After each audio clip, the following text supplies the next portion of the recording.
When I was 4 years old, for my birthday, my parents gave me a box of magic tricks. And I remember practicing them all, and they really sparked a lifelong interest in sleight of hand, misdirection, and distraction. And then when I was about 12, I was looking through an old magazine, and I saw a picture, and in the picture was a boy who was probably about my age, and he was also fascinated with sleight of hand and distraction and misdirection, but he wasn't a magician. He was a pickpocket. Now, the photographer's attempt to capture this bullfighter as he left the famous bull ring in Mexico City in the 1950s, he just happens to have pressed the shutter at the point where this young boy in the front has his hand in his victim's pocket. And there were thousands of people there, and no one saw a thing. We don't see as much as we think. Not even the policeman who's standing just behind the boy, who you didn't notice until I mentioned him. So that really intrigued me, and from that moment on, I started to study the techniques of real pickpockets. And I now travel all over the world performing a pickpocket entertainment act. I'm not a criminal.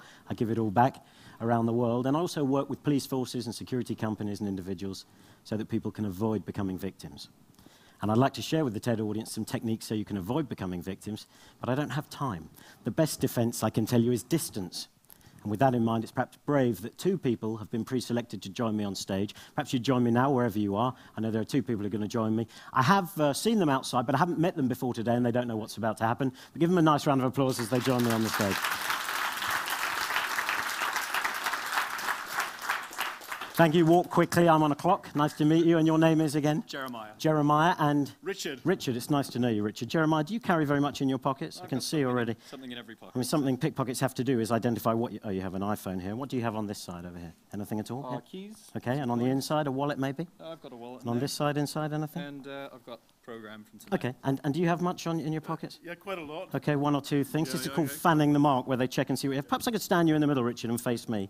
One of the things pickpockets do to find out what you have is stand by the sign that says, beware pickpockets. And when you walk by, you all go like this, and they know exactly which pocket the most valuable thing is in. In fact, a lot of you did that when you were reading the red itinerary outside. You went, oh, pickpocket, and you all went like this.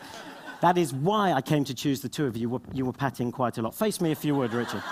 And take your wallet out. No, don't have time. Sorry, Richard. I'll take questions afterwards in the bar. You haven't got a gnome, have you? I haven't, no. This is a wallet. Now, I saw someone recently. Face me, please.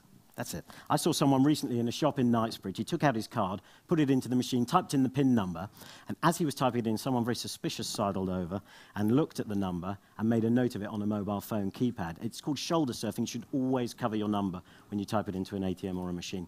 Anyway, this guy then put his wallet away. I see you carry it on the inside right jacket pocket. And as he did that, the guy with the phone put the phone away in a corresponding pocket, and I realized he was probably signaling to the pickpocket who's waiting outside, so they know which pocket to bump into when you come out of the shop. What do you carry in your outside pocket down here, Richard? I can feel something there. What is it? Could you take it out? Brush. Take it out? A brush? Okay. And can I just move you this way a little bit? Otherwise I'll wait a week and I don't have time. And that brush came from the outside here. Oh, let me pop it away. Thank you very much. And on this side, what do you have? That's your bus pass. Okay, not going to take that. And then a thing on the inside pocket here, your wallet. And on this side, what do you have? Probably a phone. Sometimes I wait a long time for this. A phone, okay. You've got a mobile telephone and a pen. In your trouser pockets, do you carry anything at all? Anything at all in your trouser pockets? Not much. No, okay. And here? Oh, business cards. He's come on for networking. That's very good. Well, I'm going to try things one at a time, and you can decide what I take. What would you like me to steal, the phone, the business cards, or the brush? Brush. It's already gone. And that's another thing you have to be aware of. Thank you. Another thing you have to be aware of. See, the world's greatest pickpockets work in gangs, and while I was talking to you, the world's greatest pickpocket, second greatest pickpocket, was standing behind. Perhaps you'd like to put them back. Your cards came from your top pocket. Your pass came from your outside pocket. Your brush, I think, came from this pocket. Your pen from your inside pocket, your wallet from your inside right pocket, and your iPhone here. Give them both a big round of applause. I think they did well in that time. Thank you, Richard. I appreciate it. Thank you very much. So all I can say is don't get close to pickpockets. Thank you for having me. Richard, sorry, and would you like to just both in? Jeremiah, there's your phone, and there's yours, other way around. Thank you very much. It's a pleasure to be here.